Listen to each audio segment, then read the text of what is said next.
మేడ్చల్ జిల్లా Boduppal municipal corporation 12, 13వ ward డివిజన్లలో అధికార పార్టీ నాయకుల అండతో ప్రభుత్వ భూమిలో అక్రమ నిర్మాణాలు జోరుగా కొనసాగుతున్నాయి.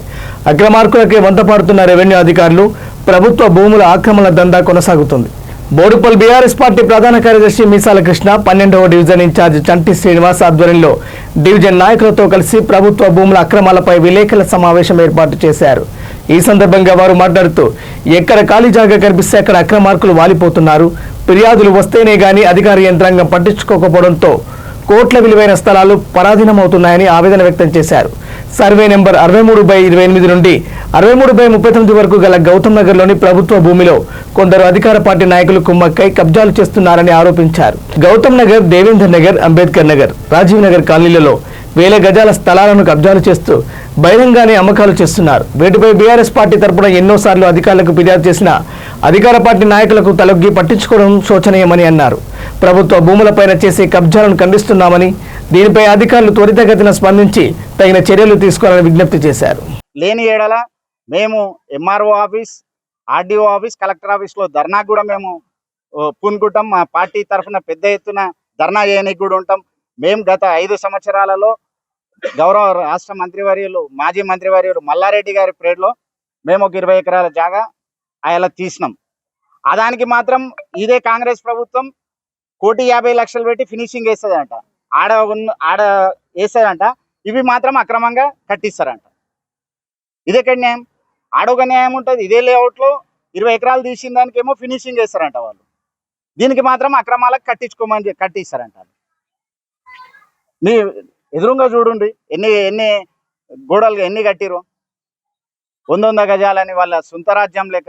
ఇక్కడ ఈ గౌతమ్ నగర్ లేఅవుట్ వల్ల వాస్తవానికి నిజమే అయితే 100 గజాల లేఅవుట్, 100 గజాల ప్లాట్ అనేది లేదు.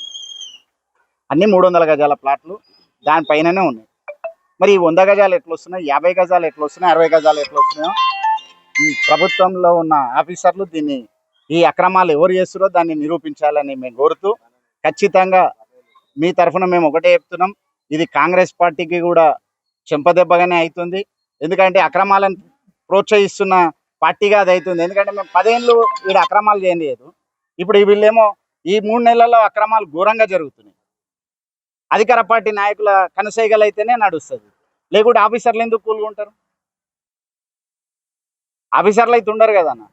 దానికోసము ఖచ్చితంగా మేము చెప్పేది అక్రమాలను ఆపాలి. ఈ అక్రమ కట్టడాలు ఏంది, కబ్జాలు చేసి కడుతురు. కబ్జాలు చేసి 5 లక్షలకు 10 లక్షలకు ప్లాట్లు అమ్ముతారు. దీన్ని అరికట్టి నిజంగా పేదలు ఎవరైనా వాస్తవంగా వాళ్ళ ప్లాట్లు ఉంటే ఎంఆర్ఓ గారు వాళ్ళ దగ్గర పోయి నిజమైన వాస్తవం అని తేలితే కట్టించుకొని, బీఆర్ఎస్ పార్టీ వాళ్ళకి ఎలాంటి అన్యాయం లేదు. వాళ్ళ తరఫు నుండి మేము ఖచ్చితంగా పేద ప్రజల ఇండ్లు ప్లాట్లు ఉంటే వాళ్ళ న్యాయంగా ఉంటే కట్టియడానికి మేము కూడా ముందుకు వస్తాం. కానీ ఈ అక్రమాలకు మాత్రం మేము వ్యతిరేకంగా ఉంటాం. బీఆర్ఎస్ పార్టీ కూడా వ్యతిరేకంగా ఉంటుంది. దీన్ని మేము బీఆర్ఎస్ పార్టీ తరఫున ఖండిస్తాం. 12, 13 డివిజన్లో జరుగుతున్న అక్రమ నిర్మాణాలపై గత 3 నెలల నుండి మేము ఎంఆర్ఓ గారికి, ఆర్డీఓ గారికి చెప్పిన స్పందన లేకుండా పోతుంది. మేము చెప్పిన రోజు వస్తున్నారు, వచ్చి తూమంత్రంగా గులగొడుతున్నారు. అదే రోజు రాత్రి మళ్ళీ ఇల్లు కడుతున్నారు.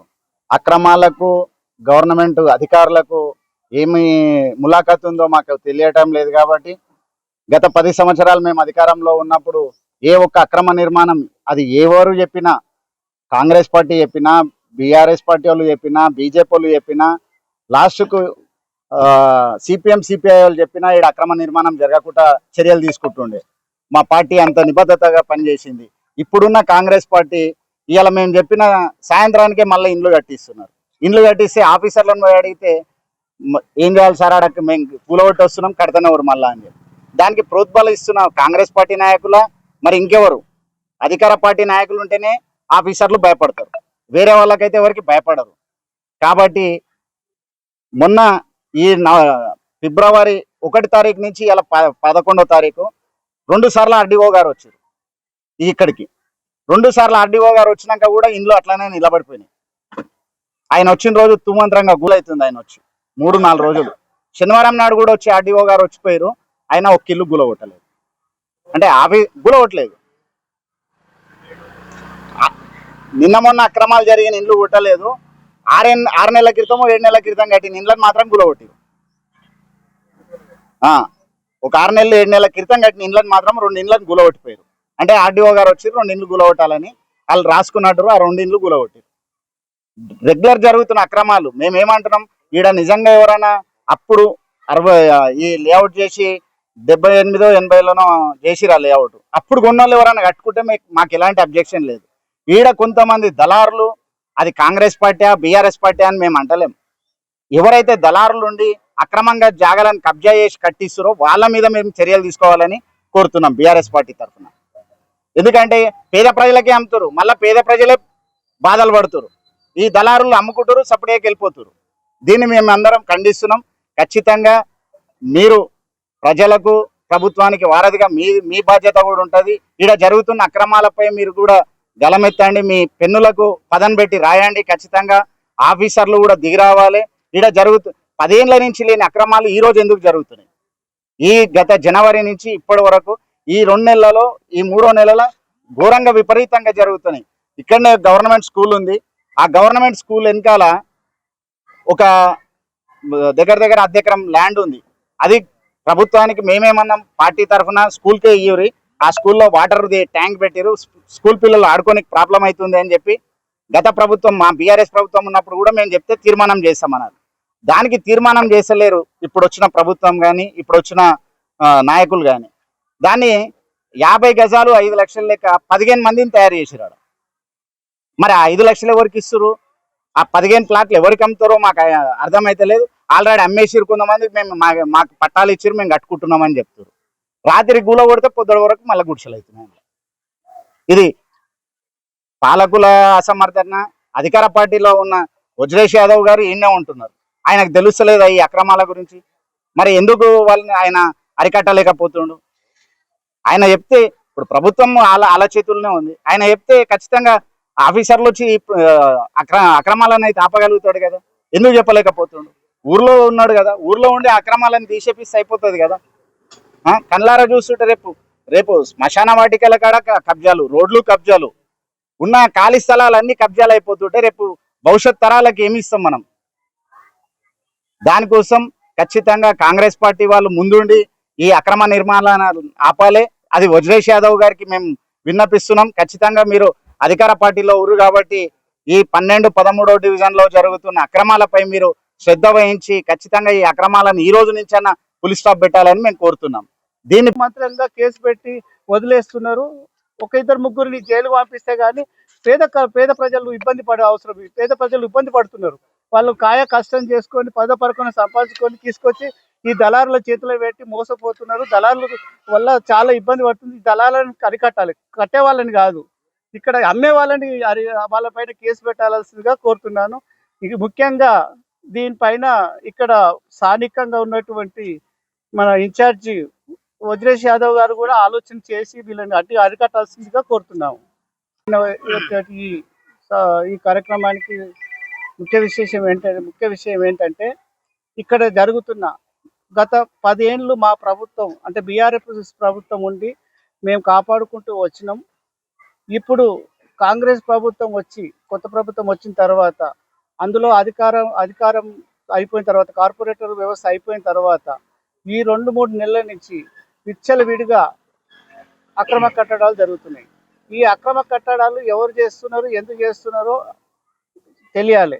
ప్లస్ ఈ అక్రమ కట్టడాలు ఎవరు కనుసైగలో నడుస్తున్నాయి.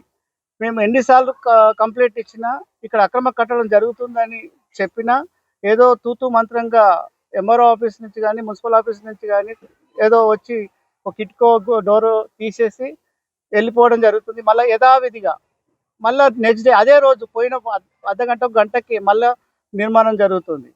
ఎందుకు జరుగుతున్నాయి ఈ నిర్మాణాలు అని చెప్పి మేము ప్రశ్నిస్తే ఏదో ఒక సాకులు చెప్పి ఇవాళ రేపు రా అన్నట్టుగా రోజు అదే మాట చెప్తున్నారు. రేపు గులగొడతాం అట్లా ఎక్స్టెన్షన్ చేసుకుంటూ పోతున్నారు.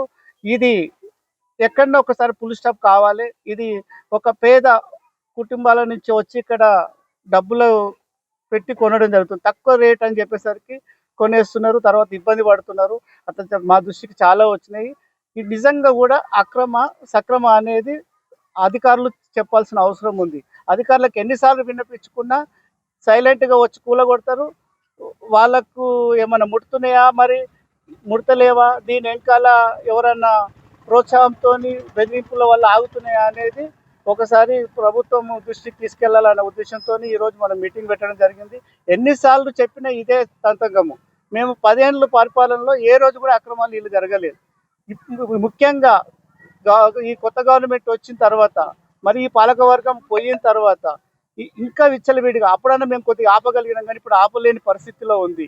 దీని వెనకాల ఎవరు, నాకు తెలిసి కాంగ్రెస్ ప్రభుత్వము, కాంగ్రెస్ నాయకులే ఇక్కడ బాగా వర్క్ చేస్తున్నారు, అది అక్రమాల్లో పాల్పడుతున్నారు అనేది మాకున్న సమాచారం, ప్రజలు అనుకుంటున్నారు. మరి నిజమేందో ఇక్కడ మేయర్ గారికి తెలుస్తలేదా, డిప్యూటీ మేయర్ గారికి తెలుస్తలేదా, అంతో ఇంతో ఈడ ఇన్ఛార్జిగా ఉన్న మరి కాంగ్రెస్ పార్టీ నాయకులకు తెలుస్తలేదా, మీరు తెలిసి కూడా తెలియనట్టుగా యాక్టింగ్ చేస్తున్నారా, చూడనట్టుగా ఉంటున్నారా. కానీ ఇంకో విషయం కూడా తెలిసింది మాకేందంటే, ఇక్కడ ఉన్న లీడర్లు మన ఇక్కడ ఆఫీసర్లను బెదిరింపులకు కూడా పాల్పడుతున్నారని ఆఫీసర్లు కూడా చెప్తున్నారు. మరి దీనిపైన ప్రభుత్వం కానీ ఇక్కడ ఆఫీసర్లు కానీ గట్టి చర్య తీసుకోవాల్సిందిగా కోరుతున్నాను. ఇప్పుడు జనవరి నుంచి విపరీతమైన ఎక్కడ స్థలం ఖాళీగా ఉంటే రాత్రి గురిచేస్తారు, పొద్దున గుణ దోతురు, నెక్స్ట్ డే ఇల్లు అయిపోతుంది. ఎవరో ఎక్కడో కొని ఉంటారు, హైదరాబాద్ సికింద్రాబాద్ ఉంటారు. వాళ్ళు ఏదో కొన్ని పైసా జమ కట్టి కూడగట్టి ఇక్కడ గోడపల్లి వచ్చి తక్కువ రేటు కొంటే మళ్ళీ తర్వాత ఒక 1 వీక్ తర్వాత పొద్దున కూడా ముగ్గు పోస్తాడు, మధ్యలో రాయేస్తాడు, రాత్రి కూడా తెల్ల రేట్లు ఎంత 2 రోజులు అయిపోతుంది. ఇటు విషయమని ఎమ్మోరా గారికి తెలియజేయమైంది, గోడుకుల కమిషనర్ గారు చెప్పడం జరిగింది, మేయర్ గారికి తొడుపుర జంగ గారు చెప్పడం జరిగింది. అలాగనే మేడ్చల్ జిల్లా కలెక్టర్ గారికి దృష్టి తీసుకెళ్ళినా, ఆడియో దృష్టి తీసుకెళ్ళినాము. వాళ్ళు కూడా చెప్తే నవ్వురు, ఏం 2 ఇల్లు ఎట్లా ఏ విధంగా అవుతుంది, ఎట్లా అవుతుంది, అవుతుంది సార్, మీరు ఒకసారి వెరిఫై చేయండి, మీ సిబ్బంది పంపించండి, మీ అధికారులు పంపించండి చెప్పడం జరిగింది. వాళ్ళు వస్తామన్నారు, ఏదో వస్తున్నారు, పోతున్నారు, చూస్తున్నారు, అక్కడ చెప్తున్నారు, ఇక్కడ ఎంఆర్ఓ చెప్తున్నారు, ఎంఆర్ఓకి అక్కడ పోస్ట్ రాగానే వస్తున్నారు, 2 సార్లు వస్తే కొంచెం 2 ఇటుకలు ఇచ్చేస్తే 3 ఇటుకలు ఇచ్చేసి పోతుంది.